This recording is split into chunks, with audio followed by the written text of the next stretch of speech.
Con su permiso, Presidenta, buenos días a todos y todas. La educación como un camino para alcanzar una sociedad más justa, digna e igualitaria fue un tema central en las diversas transformaciones de nuestra historia y lo sigue siendo hoy en día para el humanismo mexicano. Por ello, hoy vamos a recordar a Ignacio Ramírez el Nigromante, un político, periodista y profesor liberal quien estaba convencido de que la educación era la base para lograr la libertad de los individuos. Esta premisa suya, por supuesto, guió todos sus proyectos pedagógicos, desde becas, libros de texto gratuitos y escuelas rurales, hasta la defensa de la educación de las mujeres y la enseñanza de las lenguas originarias. Estas iniciativas, que aún hoy nos parecen vanguardistas, en el siglo XIX llegaron a ser catalogadas incluso de utópicas.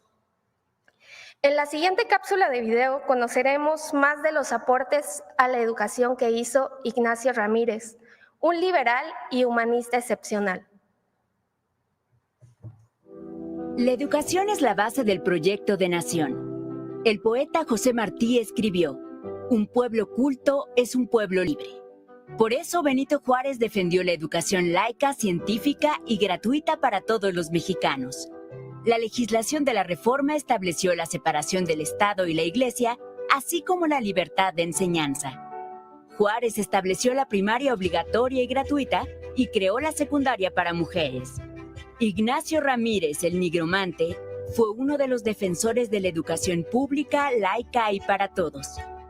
Ramírez aportó visiones pedagógicas modernas y propuso los libros de texto, útiles escolares y uniformes para los estudiantes más pobres.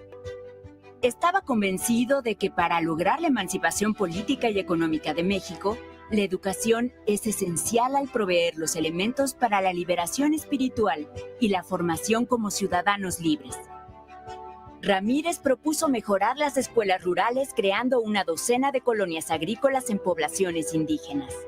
La base de estas colonias sería una escuela financiada con las ventas de los productos de la colonia. Como defensor de los derechos de las mujeres, Ramírez expresó que la educación de las mujeres debe de ser igual a la de los hombres.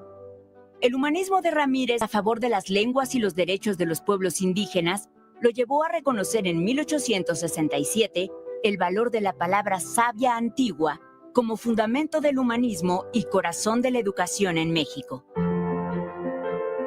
Ignacio Ramírez, la conciencia más radical del siglo XIX, fue uno de los primeros defensores de los derechos de las mujeres, de los pueblos indígenas y de los trabajadores. Para Ramírez, la educación del pueblo ayudaría a superar la ignorancia, los problemas y las injusticias ancestrales, y sería la base de la felicidad social.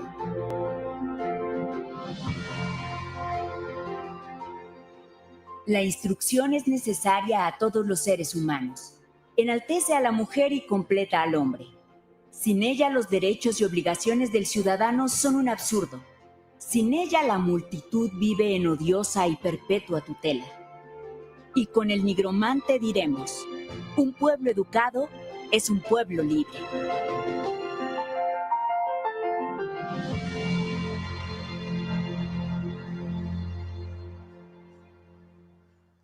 Si bien las propuestas del Nigromante no lograron sobrevivir en su momento, hoy son un importante antecedente histórico de la escuela crítica, humanista y libertaria que guía los destinos de nuestra nación. Muchas gracias.